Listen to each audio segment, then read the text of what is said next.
వరద బాధితుల కార్యక్రమంలో మనం చేసేటువంటి సేవా కార్యక్రమంలో నిన్న అన్ని గ్రామాలు తిరిగి అమౌంట్ వసూలు చేయడం జరిగింది.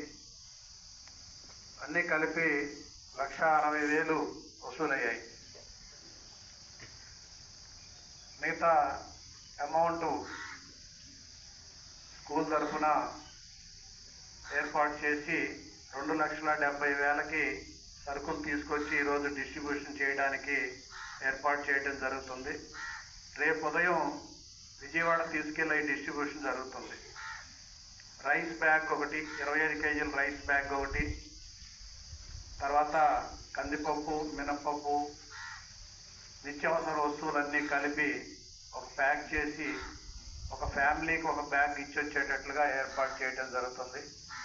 దానికి సహకరించినటువంటి విద్యార్థులకు, ఉపాధ్యాయులకు, గ్రామ పెద్దలందరికీ కూడా మన స్కూల్ తరఫున మరొకసారి ధన్యవాదాలు తెలియజేసుకుంటున్నాం.